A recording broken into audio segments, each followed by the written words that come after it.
Doctor. പെട്ടെന്ന് അലറിക്കൊണ്ടൊരു sister ഓടുന്നത് കണ്ടതും എല്ലാവരും ടെൻഷനായി. പെട്ടെന്ന് തന്നെ ഡോക്ടർ അകത്തേക്ക് കയറിപ്പോയി. അവർ പരസ്പരം നോക്കി നിന്നു. അഗ്നി ലച്ചുവിന്റെ കയ്യിൽ മുറുക്കെ പിടിച്ചു. അച്ഛന്മാർ പരസ്പരം താങ്ങി പിടിച്ചു നിന്നു. സമയം കടന്നുപോയി. ആരും പുറത്തേക്ക് വരാത്തത് കണ്ടവർ ടെൻഷനായി. പെട്ടെന്ന് ഡോറ് തുറന്ന് പുറത്തേക്ക് വന്നു ഡോക്ടർ. ഡോക്ടർ, നമ്മളെല്ലാം ഒന്ന് പേടിപ്പിച്ചു കിരൺ സാറ്. ആള് നോക്കിയായി എന്ന് പറയാം, അല്ലാതൊന്നും പറയാനില്ല. ശ്വാസം എടുക്കുന്നുണ്ട് സ്വയം, അല്ലാതെ വേറെ മാറ്റമൊന്നുമില്ല. ഡോക്ടർ പറഞ്ഞതിന് സമാധാനിക്കണോ അതോ കണ്ണു തുറന്ന് ബോധം വരാത്തതുകൊണ്ട് പേടിക്കണോ എന്നറിയാതെ അവർ നിന്നു. ഇനി എന്താ ചെയ്യണേ? നമുക്ക് നോക്കാം സർ, വേറൊന്നും ചെയ്യാനില്ല. ശരി സർ, എന്തെങ്കിലും ഉണ്ടെങ്കിൽ അറിയിക്കാം. ഡോക്ടർ അത്രയും പറഞ്ഞു പോയി. അഗ്നി തളർച്ചയോടെ അവിടെ ഇരുന്നു. ലച്ചു അവൻ്റെ അടുത്തിരുന്ന് തോളിൽ കൈവച്ചു. ദേവേട്ടാ, അവന് കുഴപ്പമൊന്നും ഉണ്ടാവില്ല അല്ലേ? ഇല്ല, കിച്ചുവേട്ടന് കുഴപ്പമൊന്നും ഉണ്ടാകില്ല. നിറഞ്ഞ കണ്ണ് തുടച്ചുകൊണ്ട് അവൾ അവനെ സമാധാനിപ്പിച്ചു. ഏട്ടാ, എൻ്റെ മോൻ, അവനൊന്നുമില്ല, നീ ഇങ്ങനെ കരയാതെ. തോളിൽ മുഖാർത്തി പൊട്ടിക്കരയുന്ന അനിയനെ നിറഞ്ഞ കണ്ണോടെ സമാധാനിപ്പിച്ചു. ആദ്യം ഫ്രഷായി വരുമ്പോൾ കാണുന്നത് ഇതാണ്. അവൻ പേടിയോടെ ഓടി വന്ന് അഗ്നിയുടെ അടുത്തിരുന്നു. അഗ്നി, എന്താടാ? ആദ്യം അവനോട് ചോദിച്ചു. ലച്ച് കണ്ണു തുറന്ന് അവനെ ഒന്ന് നോക്കി. കിച്ചു, അവൻ ഒന്നും പറയാനാവാതെ അവൻ ബുദ്ധിമുട്ടി. ലച്ചുമോളെ, നീയെങ്കിലും പറ. കിച്ചുവേട്ടന് ബോധം വന്നില്ല, പക്ഷെ ശ്വാസം എടുക്കുന്നുണ്ട്, വേറൊന്നും പറയാനായില്ലെന്ന് ലച്ചു പറഞ്ഞതും അവൻ്റെ കണ്ണു നിറഞ്ഞുപോയി. അഗ്നി, കിച്ചു അവൻ? അതേടാ, നമ്മുടെ കിച്ചു. ആർക്കു മുന്നിലും തോൽക്കാത്തവൻ, ഡെവിൾ എന്ന ബിസിനസ് ലോകം അറിയുന്നവൻ. അവനാണ് ഇവിടെ സഹോദരന് വേണ്ടി കണ്ണു നിറയ്ക്കുന്നത്. തോളിൽ നിന്ന് ടോപ്പ് കുറച്ചിറക്കിട്ട് ക്ലീവേജ് കാണാം. റെഡ് ലിപ്സ്റ്റിക് കൂടെ ഇട്ട് മുട്ടിന് മുകളിൽ നിൽക്കുന്ന കഴുത്തിറങ്ങിയ ഒരു ഡ്രസ്സാണ് അവളുടെ വേഷം. കണ്ണാടിയിൽ ഒന്നുകൂടെ നോക്കിയതിനു ശേഷം ടേബിളിൽ നിന്ന് ഫോണെടുത്ത് പുറത്തേക്ക് ഇറങ്ങി. താഴെ ഹാളിൽ ആരെയും കാണാതായപ്പോൾ അവൾ ഫോണെടുത്ത് ആരെയോ വിളിച്ചു. ഗേറ്റിന് പുറത്ത് നിർത്തിയ കാറ് കണ്ടതും ഫോൺ കട്ട് ചെയ്തു കാറിൽ കയറി. അവൾ കയറിയതും വണ്ടി സ്റ്റാർട്ടായി. എങ്ങോട്ടാ? എൻ്റെ ഗസ്റ്റ് ഹൗസിലേക്ക്. സേഫാണോ? അവിടെ ആരുമില്ല. ഓക്കെ. അവിടെ എത്തുന്നവരെ അവർ പരസ്പരം മിണ്ടിയില്ല. ഗേറ്റ് കടന്ന് കാർ അകത്തേക്ക് കയറ്റി നിർത്തി. ചുറ്റും നോക്കി അവൾ ഇറങ്ങി. അവനും കം. അവളുടെ തോളിലൂടെ കൈയിട്ട് അകത്തേക്ക് കയറി. ഇന്ന് തന്നെ പോകണം? എന്തേ? വെറുതെ, നിന്നെ ഇന്ന് മാത്രമേ ഉള്ളൂ എന്ന് ഓർക്കുമ്പോൾ ഒരു സങ്കടം. സങ്കടമൊന്നും വേണ്ട, നൈറ്റായിട്ടേ ഇറങ്ങും. ആണോ? അപ്പോൾ ഓക്കെ, നമുക്ക് അതുവരെ എൻജോയ് ചെയ്യാം. അത് പറഞ്ഞൊരു മുറിയുടെ വാതിൽ തുറന്ന് അകത്തേക്കു കയറി ഡോറ് ലോക്ക് ചെയ്തു. സമയം കടന്നുപോയി. എല്ലാം കഴിഞ്ഞ് അവിടെ നിന്ന് ഇറങ്ങുമ്പോൾ നേരം ഒത്തിരിയായിരുന്നു. വണ്ടിയിലേക്ക് കയറിയത് അവൾ ഉറങ്ങിപ്പോയി. അതൊന്നും നോക്കി അയാൾ വണ്ടിയെടുത്തു. മാറ്റങ്ങളില്ലാതെ സമയവും ദിവസവും കടന്നുപോയി. ആദ്യം ഐസിയുവിൽ തന്നെയാണ്. ബ്ലഡ് ഒത്തിരി പോയത് കൊണ്ട് അവൾക്ക് ബുദ്ധിമുട്ടേറെയാണ്. പതിയെ സംസാരിക്കുമെന്നല്ലാതെ എഴുന്നേറ്റ് നടക്കാൻ പോലും ആവുന്നില്ല. മകൾ ഇങ്ങനെ ചെയ്യാൻ കാരണം തങ്ങളാണ് എന്നുള്ള കുറ്റബോധം കൊണ്ട് അച്ഛനും അമ്മയും അവൾക്ക് കാവലായിരുന്നു. ആദ്യ രാവിലെയും വൈകിട്ടും അവളെ കാണാൻ വരും. ഓഫീസിൽ നിന്ന് ലീവ് എടുത്ത് നിൽക്കാൻ പറ്റിയ അവസ്ഥയല്ലല്ലോ. കിച്ചു കണ്ണു തുറന്നു. എന്നാൽ അവനിൽ ഒരു മാറ്റവുമില്ല. അവനും മാധവനടുത്തായി കിടക്കുന്നുണ്ട്. അഗ്നി അവൻ്റെ അടുത്തായി കുറച്ച് സമയം ഇരിക്കും, തിരിച്ചു പോകും. ഓഫീസിൽ അതിനുശേഷം പോകും. രാത്രി വീട്ടിൽ പോയി ഫ്രഷായി അവൻ്റെ അടുത്ത് വന്നിരിക്കും. ചിലപ്പോൾ തിരിച്ചു പോകും, ഇല്ലെങ്കിൽ ഹോസ്പിറ്റൽ പ്രൈവറ്റ് റൂമിൽ കിടക്കും. ലച്ചു കല്ലുമായ എല്ലാം കോളേജിൽ പോകുന്നുണ്ട്. അതും ഇല്ലാത്തത് കൊണ്ട് അവർക്ക് സങ്കടമാണ്. എങ്കിലും ക്ലാസ് മുടക്കില്ല. അവൾക്ക് ആക്സിഡൻ്റ് ആണെന്നാണ് കോളേജിൽ പറഞ്ഞിരിക്കുന്നത്. സുജാത മകന് വേണ്ടി എന്നും കണ്ണീരോടെ പ്രാർത്ഥനയിലാണ്. എന്നുമില്ല, ഇടയ്ക്ക് കൊണ്ടുവന്ന് കാണിക്കും. മറ്റുള്ളവരും അവനെ വന്ന് കണ്ടുപോകും. അവിടെ നിൽക്കാൻ പറ്റില്ലല്ലോ. മാധവച്ചനും ഇന്ദ്രച്ചനുമാണ് ഹോസ്പിറ്റലിൽ നിൽക്കുന്നത്. രോഹിത് ആണെങ്കിൽ അടുത്തത് എന്ത് കൊടുത്ത് അഗ്നി വീഴുമെന്ന ചിന്തയിലാണ്. കൂടെ നരേഷും. രേഷ്മ ഓരോ ആളുകളെ മാറ്റി മാറ്റി കൊണ്ട് നടന്നു. ജീവിതം അടിച്ചു പൊളിക്കുന്നു. പണമില്ലാതെ നെട്ടോട്ടം ഓടുകയാണ് ശിവനും വിദ്യയും. രഞ്ജു സ്വന്തം അധ്വാനിച്ച് പഠിക്കുന്നു. അങ്ങനെ ഓരോരുത്തർ ഓരോ മാറ്റങ്ങളിലൂടെ ജീവിതം മുന്നോട്ട് കൊണ്ടുപോകുന്നു.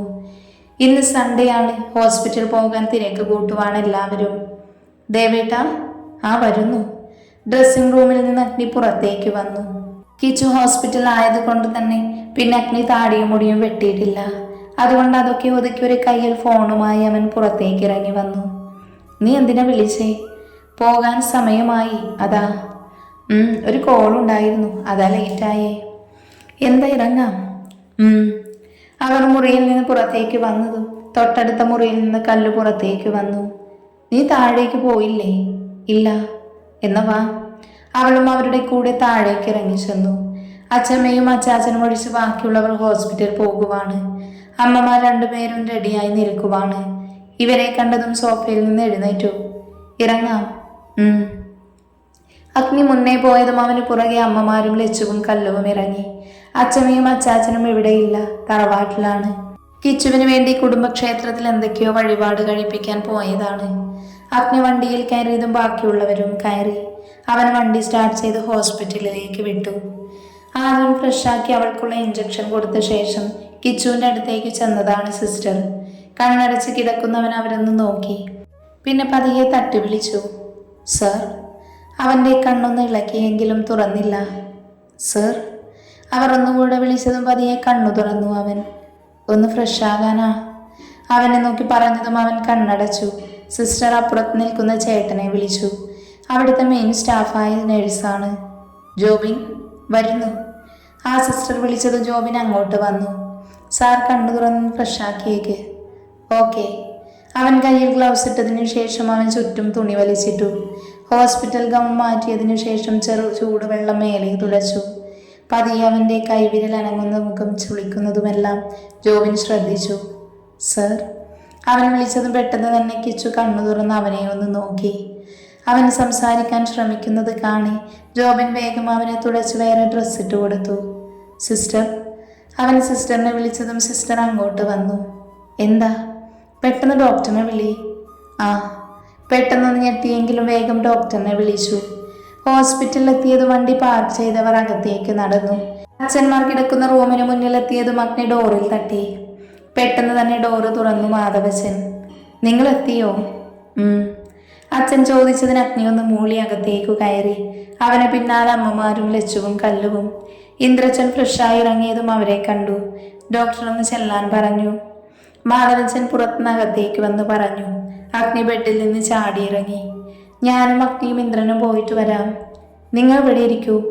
അവർ വേഗം പുറത്തേക്ക് പോയതും ഇവർ പരസ്പരം മുഖത്തോട് മുഖം നോക്കി. ഇനി എന്ത് പറയാനാവും? ഡോക്ടറിന്റെ ക്യാബിലെത്തിയതും അവർ അനുവാദം ചോദിച്ച് അകത്തേക്കു കയറി. ഇരിക്കൂ. അവരെ കണ്ടതും ഡോക്ടർ ഇരിക്കാൻ പറഞ്ഞു. അഗ്നി കയറിയിരുന്നതും അവന് പുറകെ അച്ഛന്മാരും ഇരുന്നു. ഡോക്ടർ എന്തിനാ വരാൻ പറഞ്ഞത്? സാർ പറയുന്നത് സമാധാനമായി കേൾക്കണം, എന്നിട്ടൊരു മറുപടി തന്നാൽ മതി. ഡോക്ടർ പറഞ്ഞതും അവർക്ക് ടെൻഷനായി. ഡോക്ടർ ടെൻഷനാക്കാതെ കാര്യം പറ. അങ്ങനെ പേടിക്കാനുള്ളതായി ഒന്നുമില്ല. കിരൺ സാർ കൈകൾ അനക്കി. അതൊരു പോസിറ്റീവ് സൈനാണ്. പക്ഷെ ഇനിയും ഇങ്ങനെ വെന്റിലേറ്ററിൽ കൊണ്ടുപോയിട്ട് കാര്യമില്ല. സാർ പറഞ്ഞു വരുന്നത് എന്താ? വെന്റിലേറ്റർ സപ്പോർട്ടിന് വേണ്ട.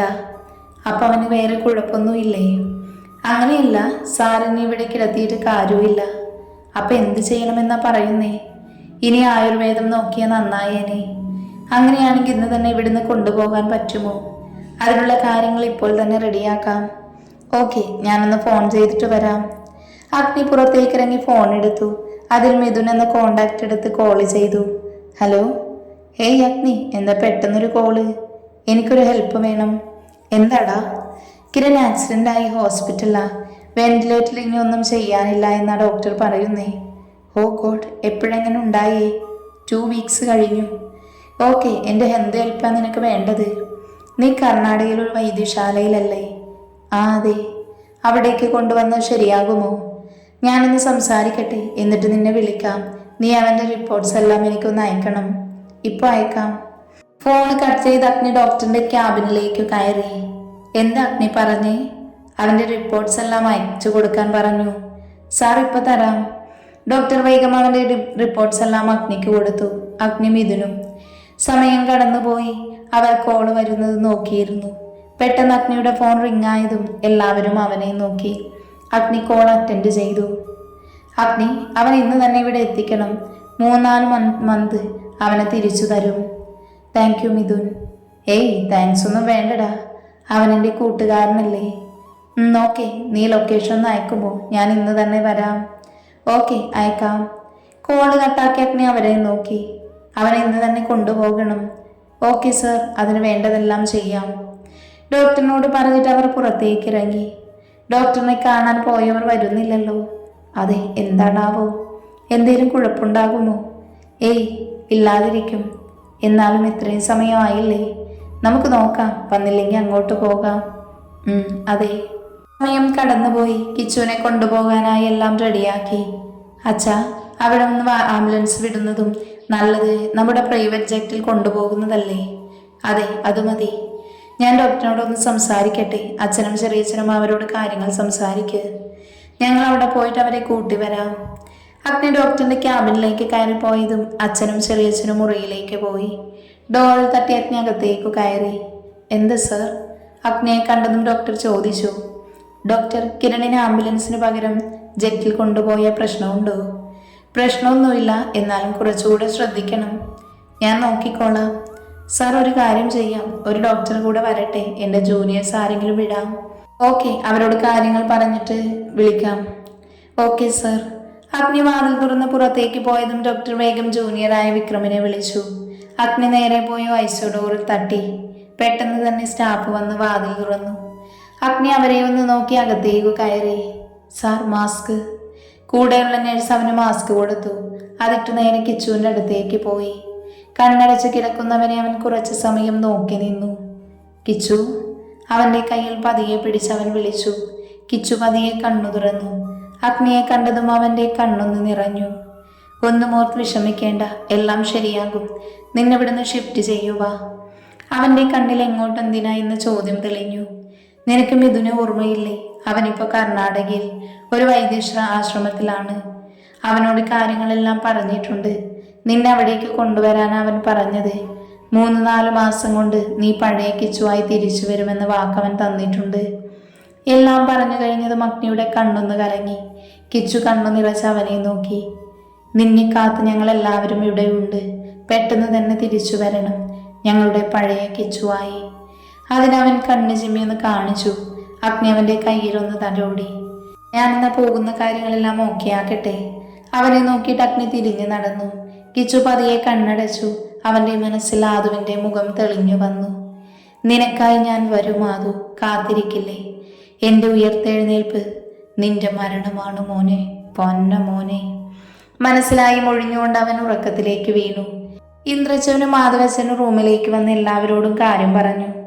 എന്ന് അവനെ കാണാൻ പോകാം, കുറച്ചു കഴിഞ്ഞാൽ കൊണ്ടുപോകും അവനെ. അവരെല്ലാവരും അവനെ കാണാനായി ഐസിയുവിലേക്ക് പോയി. ഡോക്ടർ, ആ വിക്രം ഇരിക്ക്. മുന്നിലുള്ള സീറ്റിലേക്ക് കൈ കാണിച്ച് ഡോക്ടർ പറഞ്ഞു. അങ്ങനെ എല്ലാ കാര്യങ്ങളും ഡോക്ടർ വിക്രമിനോടും പറഞ്ഞു. ഓക്കെ, ഞാൻ പോകാം. എന്നങ്ങോട്ട് ചെന്ന് സാറിനെ കാണൂ. വിക്രം എഴുന്നേറ്റ് പുറത്തേക്ക് പോയി.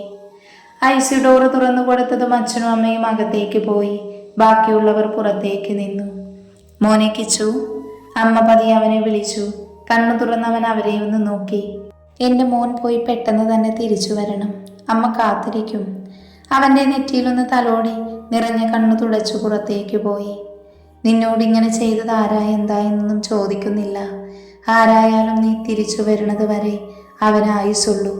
വേഗം വരണം, എല്ലാവരും നിനക്കായി കാത്തിരിക്കുക.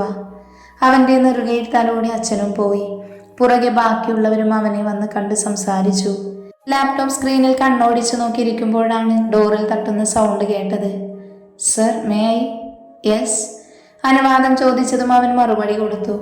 ഒതുക്കി വെച്ച മുടിയിൽ ഇരുനിറം light blue and white check ഷർട്ടും ഇൻസേർട്ട് ചെയ്ത ബ്ലാക്ക് പാൻസും കഴുത്തിൽ സെൽസ്കോപ്പും ആരോഗ്യവാനായ ഒരാൾ അകത്തേക്കു കയറി വന്നു. Who are you? Sir, I am doctor Vikram. Venugopal sir പറഞ്ഞിട്ട് വന്നതാ. Oh shit. മറുപടി കിട്ടിയതും അഗ്നി മുന്നിലുള്ള സീറ്റ് ചൂണ്ടിയിരിക്കാൻ ആവശ്യപ്പെട്ടു. No sir. അവൻ വേണ്ട എന്ന് പറഞ്ഞ അഗ്നിയുടെ മുന്നിൽ നിന്നു. ഇരിക്കു ഡോക്ടർ. അഗ്നി ഒന്നുകൂടെ പറഞ്ഞതും വിക്രം അവിടെയിരുന്നു. വേണുഗോപാൽ ഡോക്ടർ എല്ലാം പറഞ്ഞിട്ടില്ലേ? ഉണ്ട് സർ. ഇപ്പോൾ വേറെ ഒന്നുമില്ല. നമ്മളൊരു 1 അവറിനുള്ളിൽ ഇവിടുന്ന് പുറപ്പെടും. Okay sir. ഐസിയുവിൽ നിന്ന് കിരണിനെ ഷിഫ്റ്റ് ചെയ്യുമ്പോൾ അവിടെ ഉണ്ടാകണം. ഓക്കെ, ഉണ്ടാകും സർ. എന്ന് പൊയ്ക്കോളൂ. അഗ്നി പറഞ്ഞതും വിക്രം എഴുന്നേറ്റ് പുറത്തേക്ക് നടന്നു. ഇനി എന്താകുമെന്ന് അറിയാതെ വിക്രമിൻ്റെ അവസ്ഥയിൽ മാറ്റം വരുമെന്ന പ്രതീക്ഷയിൽ എല്ലാവരും കാത്തിരുന്നു.